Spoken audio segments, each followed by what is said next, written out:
देखिए आज फिर पुनः हमें 1 महीने के पश्चात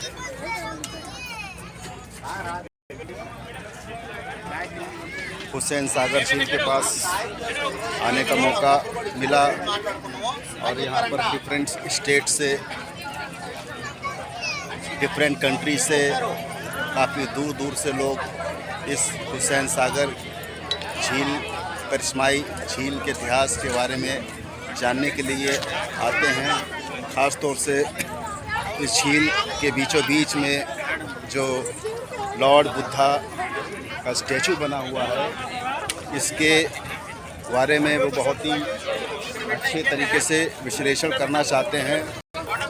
और किस तरीके से विश्लेषण करना चाहते होंगे, आर्कियोलॉजिकल के सहयोग से ही विश्लेषण करते हैं, क्योंकि ये लोग यंत्र मंत्र, तंत्र, साधना और अंधविश्वास पे बात नहीं करते हैं, सिर्फ विज्ञान पर ही विश्वास करते हैं।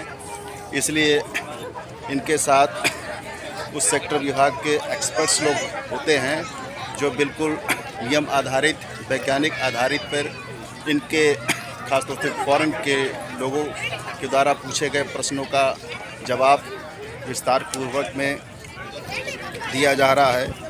हालांकि चूँकि अंग्रेज़ी में बात करते हैं, थोड़ी बहुत अंग्रेज़ी हम भी पढ़ लेते हैं, सुन लेते हैं और समझ लेते हैं, किंतु अगर हम यहाँ का विश्लेषण अंग्रेज़ी में करते हैं तो भारत देश के कुछ लोग तो हमारी बात को समझ लेंगे, किंतु हिंदी भाषा चूँकि मातृभाषा होती है, उसकी जनता का प्रतिशत लगभग 70% के लगभग जाना जाता है। इसलिए हम ये मुनासिब समझते हैं कि इसका विश्लेषण हमारे माध्यम से या और भी कोई व्यक्ति हो जो विश्लेषण करे, वो हिंदी भाषा में करता है या पंचमेल खिचड़ी भाषा में करता है, खड़ी बोली में करता है, तो ये बहुत ही अच्छा रहेगा, बहुत ही अच्छा।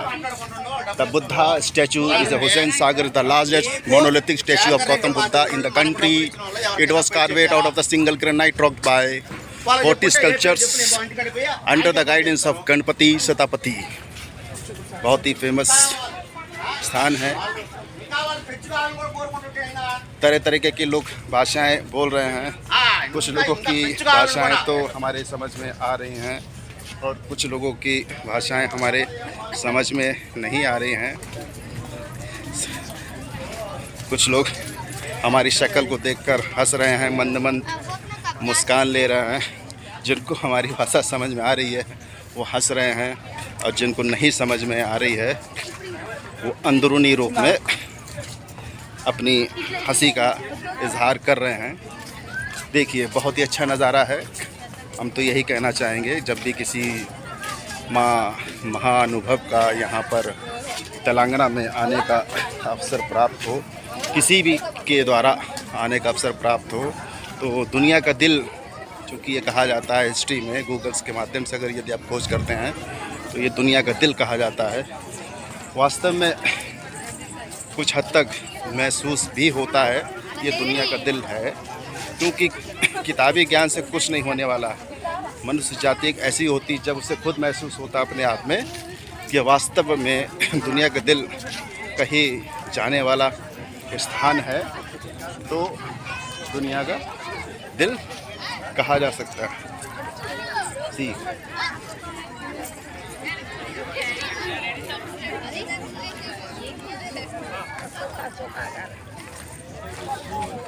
Hello, good evening, sir. From which country you have come from here? Russia. Russian. Russia. So how much? Now, how do you feel here for this Little statue? Little. Oh, very good. After they are here visiting, then from where you have to move? Don't know. Okay, very good. Now, how you are feeling here? How you are feeling here? What at this place? You can't understand English. A little. Little. Acha, you are completely Russian. Okay okay देखिए हमारे अंग्रेज़ी बोलने पर भी यहाँ पर हमारी बात को नहीं समझा जा रहा है। और ये मेरे बस में नहीं है कि हम रशियन भाषा को बोलकर प्रश्नावली की बेला को तैयार कर पाएँ, क्योंकि हमारे भारत देश में कम से कम कुछ नहीं तो 150-200 से ज़्यादा भाषाएं होती हैं।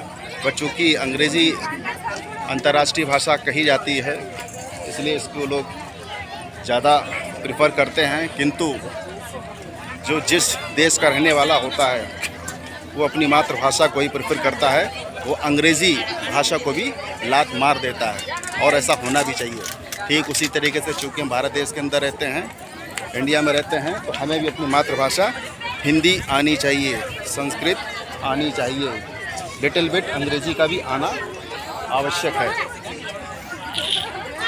कई फॉरेन्स पर्सन्स यहाँ पर आए हैं, मगर डिफरेंट कंट्री होने की वजह से, डिफरेंट टाइप्स ऑफ लैंग्वेज होने की वजह से संभव नहीं है कि हम उनसे सवाल जवाब करें। किंतु हमें इस बात की खुशी होती है कि हमारे लिए एक गौरव की बात है कि तेलंगाना में हुसैन सागर झील के पास बड़े दूर से फॉरेन से डेली अलग अलग तरीके से, अलग अलग कारणों से खोज के तहत, ख़ास तौर से लॉर्ड बुद्धा टेम्पल की खोज में आते हैं। कोई ना कोई तो वजह होगी जो यहाँ पर आकर इनको शांति मिलती है। धन्यवाद।